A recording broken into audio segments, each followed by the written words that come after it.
Fala galera, semana 7 da NFL, tá? A gente vai falar hoje sobre Brock Purdy, não tem como não falar. Ia chegar um momento que a gente tinha que falar e chegou o momento que a gente vai falar sobre ele. E aí, bom, agora é a hora, tá?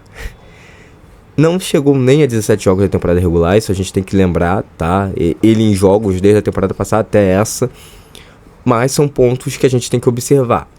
E é pontos que até mesmo é bom pro menino evoluir. Óbvio que esse vídeo não vai chegar até ele, mas é bom pra você, torcedor, pessoa que gosta da NFL, estar, né, alinhado e sabendo o que acontece com o seu time e com o time do seu amigo, do seu adversário, ou mesmo como pode ser que nenhum entusiasta da NFL, e saber sobre todos os outros times. Bom, dito isso, vamos à primeira jogada. Deixa claro, eu anotei isso porque é importante a gente identificar que foram dois momentos de final de jogo. Nesse momento o Vikings já estava perdendo. Era a primeira descida, primeira para 10, quarto período, 5:35 no relógio, tá? Então assim, a jogada poderia ser diferente, mas a gente vai falar sobre ela mais pra frente. Bom, primeira coisa, a gente tá vendo que o ataque tá numa formação offset, tá? Ou seja, a gente tem ali um cara que pode ser um fullback, um tight end alinhado um pouco atrás da linha ofensiva, né? A gente tem um running back lá atrás, ou seja, a gente tem dois jogadores no backfield além do quarterback. Isso se caracteriza uma offset eye, tá? Nós temos dois wides abertos, que a gente chama de wide out, e um tight end do lado desse wide out da esquerda. Até aí tá tudo bem? Beleza. Bom, a gente passa um pouquinho a jogada, né? Deixei passar a jogada e aí printei nessa parte que é interessante. Cara, os três caras que estavam alinhados como tight end, um que era o tight end / fullback e o running back, eles fazem três rotas curtas, tá? E eles fazem isso em delay. Eles saem pra basicamente bloquear, né? Eles começam um bloqueio para dar esse tempo pro Brock Purdy. A gente percebe que tem uma blitz, são 5 jogadores fazendo pressão nele, e eles saem em rotas curtas. Você percebe que tem dois caras cobrindo ali a flat, né? Indo pra flat e simplesmente fazendo rota flat para ganhar essa opção de passe. E tem o running back que sai numa hookzinha ali no meio, numa callzinha, numa hook no meio do campo para travar o linebacker, tá?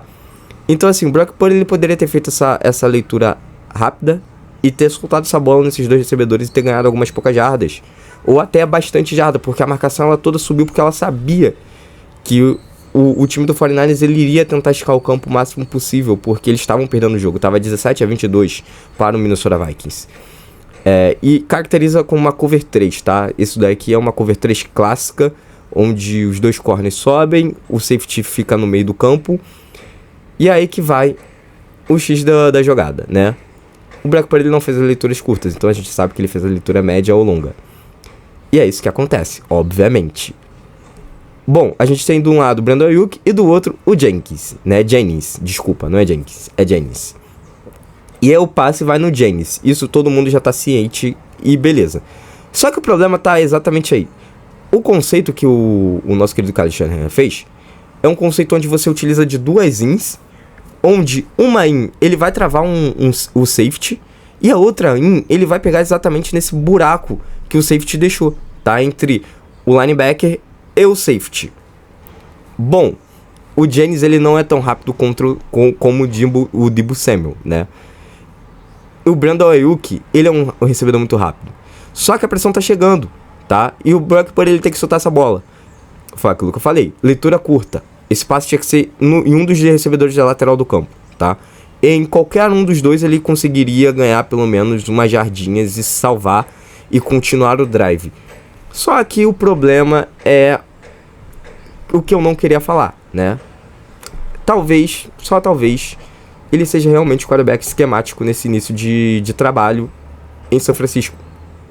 Ele não faz a leitura. Ele já sabe o ponto-chave da jogada. Só que o ponto-chave da jogada não existe mais. E aí você tem que fazer uma leitura progressiva para soltar essa bola.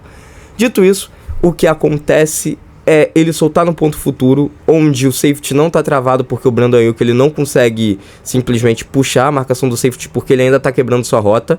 O safety também não cai nessa.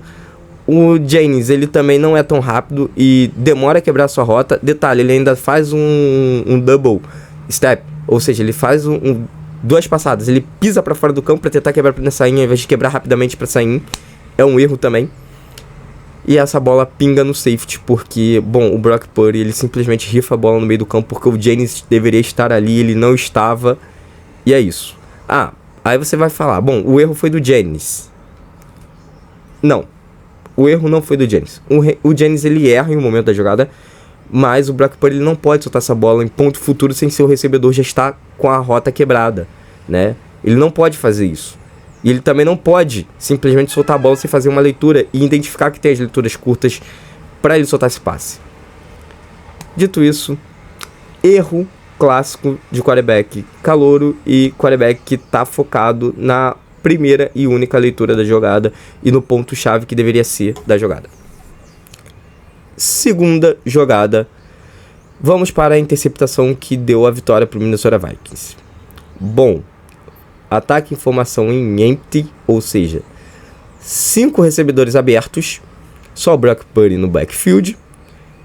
E aí a gente vai no que eu falei, né, no primeiro vídeo. Bom, ali a gente percebe que acontece uma rota out-goal no lado direito, né? Ou seja, ele poderia ter feito essa leitura aqui, tudo bem, estava marcado, ok, mas a gente percebe pela cabeça dele que ele em momento nenhum olha para esse lado. Em nenhum momento ele vira a cabeça, tá? Para pelo menos identificar se tinha ou não algum recebedor livre caindo para fora do campo para ele poder parar o relógio, tá? Isso é noção de tempo de jogo também. Você tem que controlar o tempo de jogo, amigo. E ele não faz isso, tá? Porque ele sabe que aconteceu a mesma coisa na primeira jogada. Ele sabe que o ponto-chave da jogada é onde? É na dagger, que é do outro lado, que é aquele conceito que eu falei na semana passada, sabe? Onde um recebedor quebra por trás, o wideout ele quebra por trás do slot, fazendo uma in no meio do campo, o slot faz uma goal, ou uma sim, né? No caso é uma sim. E aí, bom, é isso que acontece. Ele vai e observa. Só que nós temos um linebacker dropando para a zona para o fundo do campo, porque ele sabe que ninguém vai cair no meio do campo. Ele já identificou que ali, no lado direito, ninguém vai para o lado dele, né? Então ele vai subindo junto com o slot e com o wideout. Porque assim, se um dos dois quebrar para o meio do campo, ele vai auxiliar o seu safety, né? Ele vai estar ali, auxiliando a marcação no fundo do campo. Então ele sobe. Você tem que... A zona, tem que lembrar que ela é sempre maleável. Você não pode marcar grama. E ele foi subindo. Até aí, tudo bem. O Brock Purdy, ele simplesmente solta a bola lá. Lembrando que teve só 3 caras pressionando, tá? E claro, não estou dizendo que ele deveria correr pelo campo, nem nada, tá? Mas assim, tomada de decisão péssima. Ele nem olha o linebacker ali. Ele só solta a bola no meio do campo. Simplesmente ele solta a bola no meio do campo. Com um linebacker que não estava travado, com um linebacker que não tinha ninguém travando esse linebacker na jogada. Isso não pode acontecer. Ele tem que fazer essa leitura, ele tem que observar que tem um linebacker ali. Ainda mais se é o ponto-chave da jogada, se é onde ele tem que soltar essa bola. E o que acontece? Interceptação. Essa bola pinga, o linebacker ele nem faz muito esforço para, ele só simplesmente levanta o braço, né, estica o braço para interceptar. E por isso o 49ers perde, né? Então assim, muito parece e fica bastante nítido que nesse início de trabalho de Brock Purdy com o Kyle Shanahan, a gente pode realmente estar vendo o Kyle Shanahan trabalhando mais do que o Brock Purdy em questões de leitura de jogada, vamos dizer assim, né? Ou seja, talvez, só talvez, ele nesse início possa ser um robozinho do Kyle Shanahan. Isso é uma afirmação forte, mas assim, os últimos jogos provam isso. E nas adversidades a gente percebe mais ainda esse tipo de situação. Vocês podem não concordar, mas é o que tudo indica.